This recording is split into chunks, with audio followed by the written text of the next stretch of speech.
Bronwyn, let's talk realistically. Can Trump sink Peter Dutton and the Liberal Party if the next couple of weeks is nothing but the Prime Minister and the media trying to turn this election, as opposed to our government, but turning it into a personality and popularity contest with a bloke that we know the majority of Australians don't like?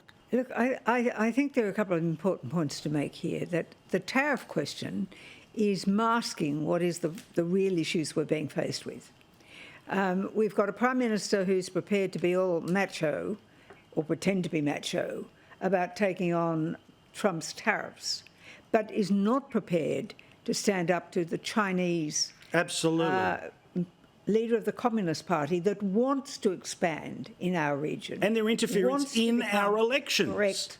And yet he's not prepared to stand up to that. Now, they are actually doing things in a military way that is harming our personnel. Yep. The aircraft that had the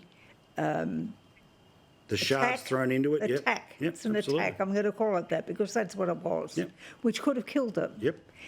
The naval man who was diving, who was injured as a result of this. The sonic boom. Sonic boom being carried out. So, and the joking commentary that the Prime Minister makes about the reconnaissance or research ship, not a spy ship. Please. Well, please tell me, if you're a spy, aren't you doing reconnaissance and research? Yeah. And sort of it pretends that what we're doing in and around the South China Sea, it's all the same. No, it's not. So we've got that problem. Now, with regard to tariffs, the best response to that is how can we assist our people who are going to be affected by them, give them an offset. The best thing you can possibly do in the world is lower energy costs for them. Agree. That would literally take the edge off the tariff. That is something you can do immediately.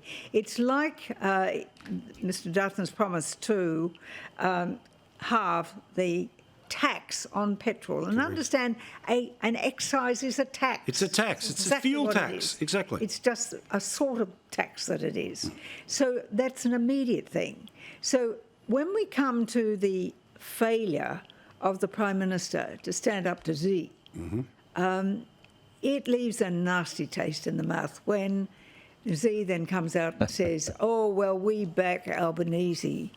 Now, would you have thought perhaps that it was calculated that if they were apologistic and apologising for the actions of the Chinese, that they just might get that reaction? Do you think that's possible? Well, but also they realise, right? You stand up to them, head on the spike, you give them what they want, keep them going, and we know that there's different ways that message gets communicated. But in the meantime, we're losing sovereignty. Absolutely. And Gary, your sense about this here, because I mean, you've already heard the talking points, I've already shown you the media obsession. Yep. We know where this goes, and is it going to blow the libs off course?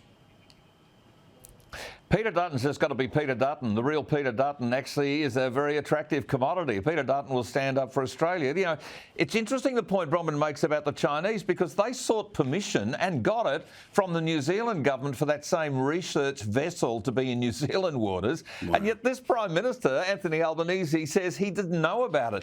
But I think he's lying about it just as much as he's lied about the price of power going down, just as much as he's lied about everything he promised to do.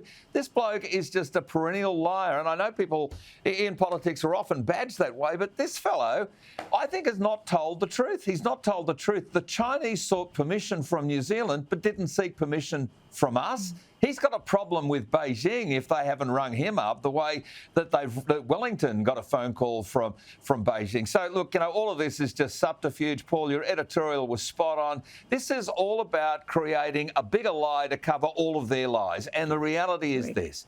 Are you better off than you were 3 years ago? If the answer is yes, you vote Labor. If it's not, you just vote against Labor. This mob should be turfed out, and in big numbers. We'll see what happens. Yeah, I'm with you.